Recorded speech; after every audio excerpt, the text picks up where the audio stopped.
Hola everybody, me llamo Marji Mcllvaine. My name is Marji Mcllvaine. I am one of the Spanish teachers here at Mcllvaine. This is beautiful Santiago, Chile. In the back of behind me, I really am in my dining room in North Carolina, but I just thought I'd play with my background to add some flair to it, right? Well, I am one of the teachers here at Mcllvaine. I've been teaching online for about 10 years. Teaching Spanish for a lot longer than that to homeschoolers. And I wanted to explain a couple of things about my courses because they're all called Spanish 1, 2, 3, 4 with a difference. What is that difference? And as a background, for about 20 years, I taught Spanish very, very traditionally. I love the language. I've always tried to have fun with my students. But I noticed about really 5% of the students got it. They could advance with Spanish. 50% of the rest did okay, but they could do those exercises and fill in the blanks and not have any idea what they were really saying. They were just following a pattern. And below that, probably about 40% of the students really struggled. And I tried and could not really find a way to help them. And then I found a different way to teach. And today it's called TPRS, Teaching Proficiency Through Storytelling, and CI, Comprehensible Input. I started experimenting in my local classrooms, and my students took off with proficiency. No matter if they were gifted or had dyslexia, their Spanish proficiency increased enormously. And this is the difference I teach with. We do grammar every class, but we do grammar through meaning first, not grammar first. We don't start with the typical conjugations and memorizing all the vocabulary and learning the elements of grammar and putting them together. We start by speaking, telling stories. Your class, first day, will probably create a story. A very short, simple story in Spanish.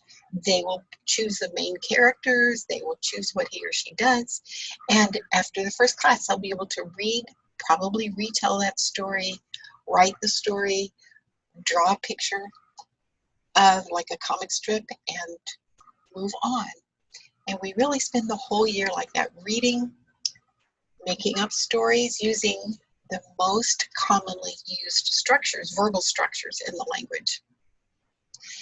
And like your children learned to speak English, when they helped you put the dishes away, they say, "Mommy, I put it away the dishes." You didn't say, "That's not the correct past participle of to place or put." You just say, "Great, thank you, honey, you helped put away the dishes." And having that input that they understood over and over, they naturally corrected. That can happen in a foreign language. I do blend it with some of the traditional because we only meet once a week.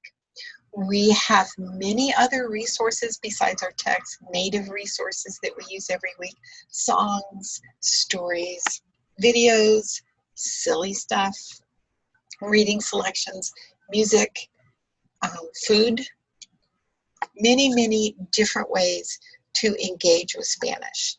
And so what makes it different is we might use the past tense in the second day. If your students want to make up a story and say there was a wolf, he went to Starbucks to get a coffee, but it was gone, we just say él fue, instead of having to memorize all the conjugations of all the verbs in the present tense before just simply saying he went. Conjugations will come later when they are using the language, when they already have a context for it. It really leads to wonderful proficiency, more fun in class. I never know what's going to happen because our students are very creative. And that's the difference, really, is that we don't do grammar first, but we do grammar every lesson. But it's more than, we do a lot of conversation, but it's more than conversational. There's a purpose, a plan, and a set of structures that are important to learn in any language. There are the most commonly ones used. That's where we start. So that's the difference. I would love to see you in one of my classes. We have a lot of fun. Muchas gracias y adiós.